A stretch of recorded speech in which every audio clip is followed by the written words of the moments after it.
Thank you. So in this talk, in order to kind of make it a little more unique and use the time that I have, I'm going to focus on muscle pathology that would commonly affect the lower extremity. So I'm going to briefly talk about the normal ultrasound appearance of muscle, and then I'm going to talk about processes that involve trauma, masses, and diffuse processes of the muscle. So what I teach my trainees and my sonographers is that when they're looking at what they call soft tissue, as we're seeing here in this cine clip, it's important to try to differentiate the layers of what you're looking at. That way, if you do see some sort of pathology, you can try to localize where it is. So we're looking at the posterior calf here in this example, and so the skin is the most echogenic thin layer that you see at the top of the screen. The next layer is the subcutaneous fat. So this can be variable in its thickness, and it kind of has sort of a marbleized look. There's some echogenic fascial lines there, but they're kind of irregular in their appearance. And then you see this echogenic line here. So this is what the fascia looks like. And this is what's separating the subcutaneous tissue from your first muscle group. The next muscle here is the gastrocnemius muscle, and you can see how the muscle fibers kind of travel together. They could be oblique or transverse or longitudinal, depending on how you have your probe oriented. And then again, when you go to the next muscle group, which is deeper, and here the soleus muscle, you're going to see that thick echogenic fascial plane again separating these muscles. You can see again that the fibers are kind of in a different orientation, so that lets you know that you're looking at a different muscle. And if you have any question at all, one thing you can do is just flex the joint that's below the area you're looking, and you should be able to see the muscle during dynamic imaging. So first I'm going to talk about muscular trauma. So there are three major mechanisms how trauma occurs to muscles: stretch, direct impact, or penetrating trauma. And the manifestations can include hematomas, muscular tears, fascial injury, and or muscle herniation. So first I want to speak about intramuscular hematomas. So these are very common. They're much more common than other pathologies such as a mass that would lead to bleeding or a hematoma. So for the most part, we can see these, know what they are, recommend clinical follow-up, and we don't have to worry about them in the long term. These are usually from trauma, but they can be from spontaneous causes, particularly in the setting of anticoagulation. And what may be happening is that there's a small amount of trauma, it just wasn't recognized in the history. But when you have a patient on anticoagulation, the amount of hematoma relative to the trauma that was present may be out of proportion, so you may see a larger hematoma than you would otherwise expect. Follow-up for hematomas in the muscle are not standardized, but they should resolve over a period of weeks. And if there's anything kind of funny about the hematoma, so it's much larger than you expect, but there's not anticoagulation, or it's persistent, expanding, or otherwise atypical, you do want to consider some sort of follow-up or possibly an MRI.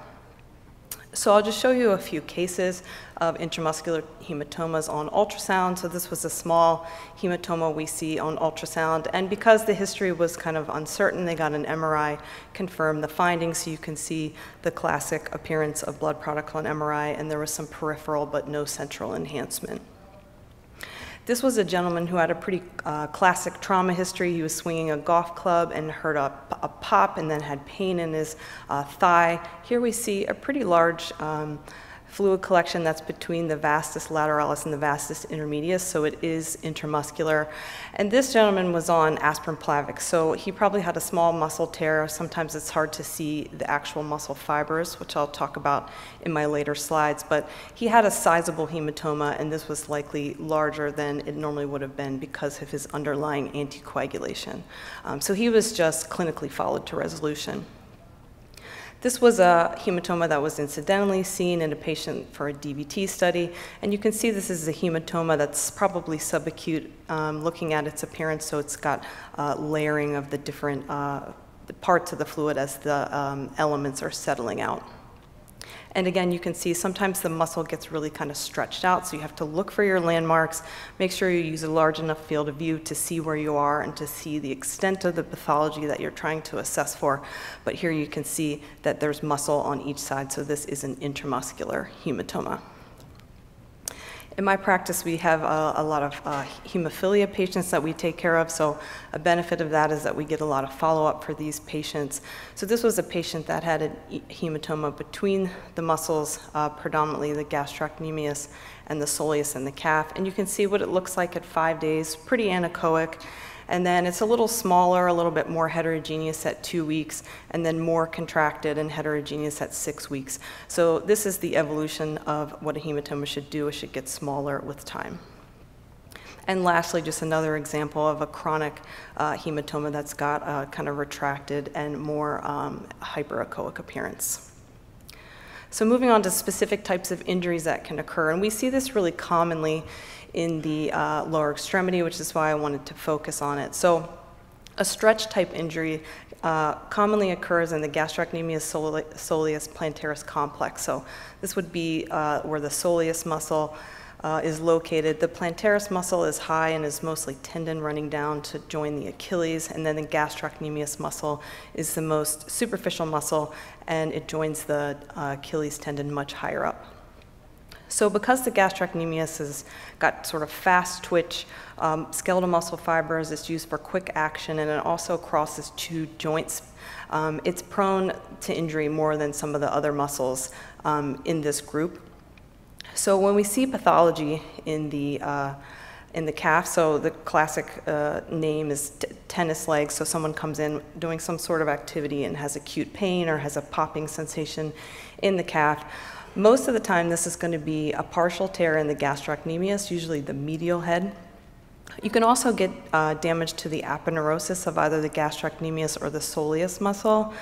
And lastly, you can get plantaris tendon rupture, but that's actually much less common, which is why I have it small down here. And the majority of the time, you're going to be looking at injury of the gastrocnemius muscle.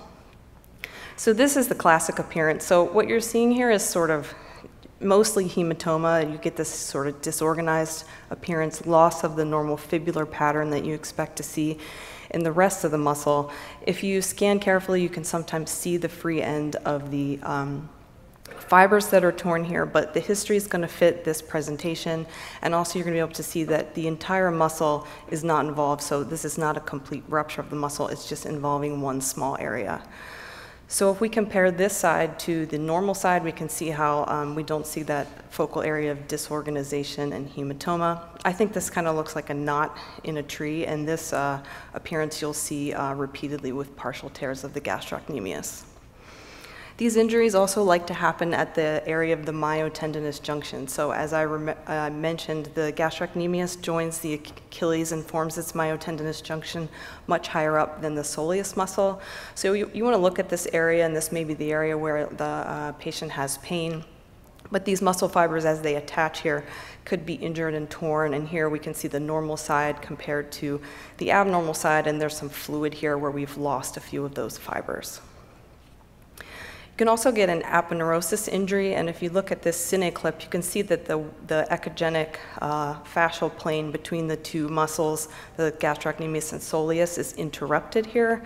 And this explains how we have hematoma that's then kind of tracking between the 2 muscles. So otherwise, you know, if you just had tears within the muscle, it shouldn't be able to kind of track in the intramuscular plane. But anytime you see this, it's probably because the aponeurosis has been involved. And this is just another example of an aponeurosis injury. Here it looks like the gastrocnemius and soleus have just been kind of peeled apart from each other. So another pattern that can occur. So Plantaris tear is actually pretty uncommon. So you know, management for these are pretty similar. If you have a partial gastrocnemius tear or a Plantaris tear, you're going to do conservative management, but it's considered to be a slightly less serious injury, so there may be some utility in trying to tell the difference.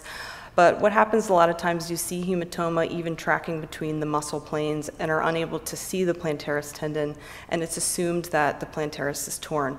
Whereas most of the time it's really just that it's a gastrocnemius tear or aponeurosis tear. If you're able to see the actual plantaris tendon, like we had in this case, it was actually disrupted, you could see the 2 ends, then you can confidently say that it's a plantaris tendon tear. But from a clinical standpoint, it's not very important. There are some other pathology you can see in the calf that can mimic these types of injuries that is important to be aware of. So here we see a fluid collection that looks very similar to the one I was showing you with the Gastrocnemius Tear and Aponeurosis Injury. The difference here, though, is the location of this fluid collection. So notice how this is not between the gastrocnemius and the soleus. This is between the subcutaneous tissues and the gastrocnemius. So it's more superficial, more posterior in its location than where we were seeing the hematoma with the gastrocnemius tear. And this is more likely to be related to a popliteal cyst that's ruptured and tracking down the calf. This is where this fluid is going to occur. So when you see this, you want to just scan more superiorly and see if you have a popliteal fluid collection and if it connects. It's much less common for bleeding from a gastrocnemius tear to go into that tissue plane. So the differential in part of the fluid collection seen in the calf and acute pain in the calf is a ruptured popliteal cyst. Here's another example. This is quite a large hematoma. Again, it's in that space between the gastrocnemius and the subcutaneous fat posteriorly. And if you look at the cine clip, you see the classic little C-shaped area in the popliteal fossa where we have the cyst, and this is contiguous with this heterogeneous fluid collection. Another really important thing to remember is that when patients come with acute calf pain, they may actually have a DVT, or that's part of the differential diagnosis. I see gastrocnemius tears on my DVT cases and vice versa. So think about that, particularly if you don't see any other muscle pathology. This was a patient who happened to have a thrombus in a gastrocnemius vein. So remember that any veins deep to the muscular fascia are going to be deep veins and are going to need treatment. And so this just happened to be within the gastrocnemius muscle itself.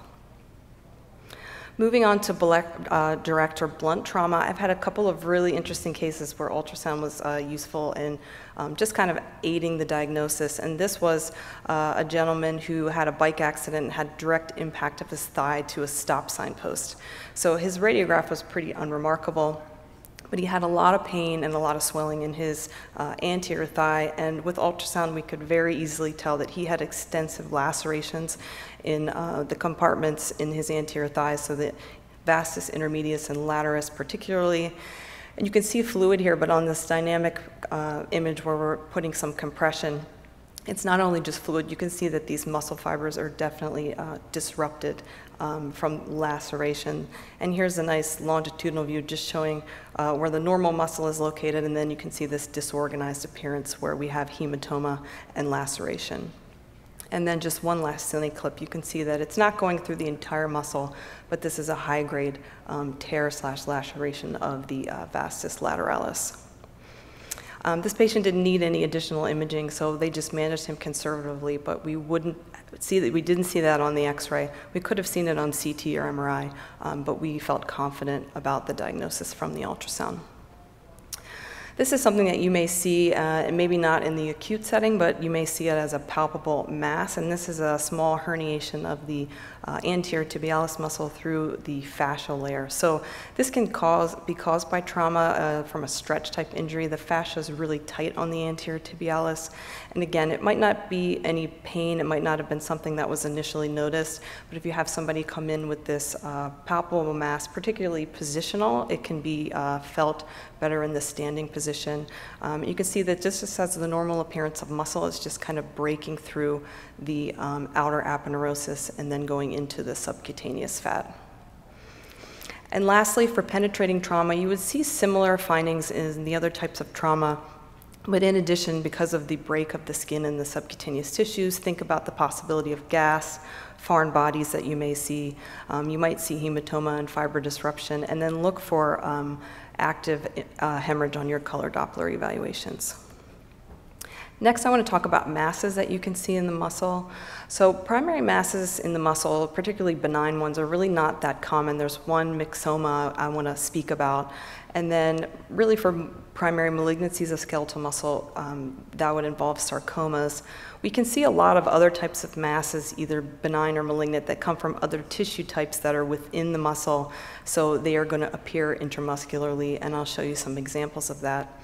Also, masses in the muscle may actually be originating or emanating from bone or cartilage, so deeper structure. So again, it's important to try to assess the whole area that you're scanning.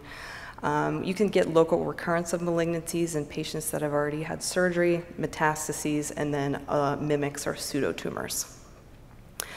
So unfortunately with ultrasound, we're not able to always be definitive when we see masses, but there are worrisome features you can think about. So anything that's increasing in size, heterogeneous, has a lot of vascularity, and is hypoechoic tends to be more on the worrisome side for malignancy.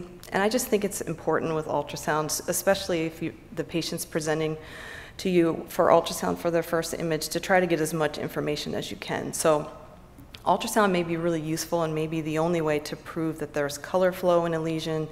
And it's useful to just determine the location of where the mass is, and it's really great for biopsy guidance. So this is one of my favorite cases that started off with the MRI for another reason, so hip pain. And we saw this very round T2 bright mass in the upper thigh.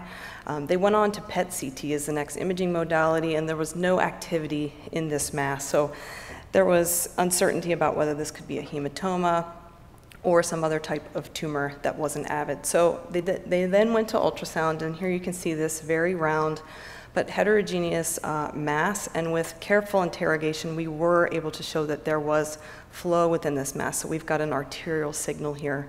And also, if you notice, there's a lot of mass effect on the adjacent muscle, more than maybe you would expect for fluid collection. So this turned out to be a low-grade myxoma. And these tumors are a really major mimic for hematomas. I've seen more than one of these now, and you have to really be careful to use low power settings and low flow settings to look for color Doppler. But we were the modality that first was able to show that this was a mass, and we subsequently biopsied it, and then they had it removed. Other masses you can see in muscle, so this is an intramuscular hematoma, so these can have a variety of appearances, but usually more echogenic, and this was confirmed with MRI. This was a patient who'd had a prior vascular malformation, and you can see that there's this hypoechoic mass with some color Doppler flow, and again, to prove this, we got an MRI. This was very bright on T2. This was a patient with a history of neurofibromatosis, and you can see that there's this oblong, very well-marginated mass with very little color Doppler flow present. And if you correlate this with the MRI, it was T2 bright with enhancement. And given the history and given the multiplicity of masses that this patient had in other locations, this was confirmed by imaging alone to be a neurofibroma. This was a recent case I had in my institution, and as you can see, this is a very large heterogeneous mass with color Doppler flow. So the one thing that's nice about imaging primary muscle malignancies or sarcomas is they're usually not subtle at their primary presentation. So looking at this, you would be extremely suspicious for malignancy. And when we used our high field imaging or high frequency transducer, it's just nice to be able to see that this is actually within the muscle. So you can see the subcutaneous tissue, and then you see the muscle layer, and the mass is within it. And then we did an MRI, showed this large heterogeneous mass with enhancement, and this was a liposarcoma. It's important to remember that sarcomas, when they occur, they tend to go along the surgical plane or surgical margin. This was a patient who'd had multiple prior surgeries for sarcoma, and he was in our department for a DVT study, and one of my sonographers incidentally found this mass. So it's a pretty homogeneous mass. It does have color Doppler flow. We also got an MRI, just to look at its appearance, but this was right where he had had his prior surgery, and this was a recurrent Myofibrosarcoma that we also subsequently biopsied with ultrasound. So local recurrence of sarcomas is common. Here's another example. Again, not subtle. You'd be able to see this nicely with ultrasound. Just remember that history is important, and in someone who's had a prior surgery for sarcoma, you would be very suspicious of this mass. And they can be less subtle, so this is a small nodule, it's hypoechoic, but it's deep, it's within the muscle. This isn't an area you would expect a lymph node to occur, so with this history, even this tiny area is suspicious. You can get muscle metastases, so melanoma is a malignancy that likes to go anywhere, particularly in the muscles. It has a very hypoechoic and vascular appearance. Here you can see it's just deep to the muscular fascia, kind of splaying apart the muscle fibers. And then this is showing it on the PET CT with very strong avidity. Again, just want to emphasize the importance of looking at the characteristics of what you're seeing on your ultrasound to just try to get more information. So in this case, we're looking at two images where this area is predominantly fluid. You may think, is this an abscess, is this a hematoma, or some other process? But if you look very carefully where I have the arrows, there's this thin curvilinear areas of echogenicity. These are consistent with calcifications, and if you look at this non-contrast CT, you can see the same calcifications. So this is taking up the thigh musculature, but this was in a patient who'd had a history of a chondrosarcoma. So that was a recurrence, and that explains the calcifications. So this wasn't something that primarily came from the muscle, but was involving it, and this just gave us a clue about the type of tissue we were looking at. Similarly important to look at the whole field of view when you see a mass. So this was a large mass, definitely involving the space of the muscles in the thigh. But if you look at the deepest part of the image that I'm showing you, you can see the cortex of the bone is disrupted, and this mass is actually emanating from it.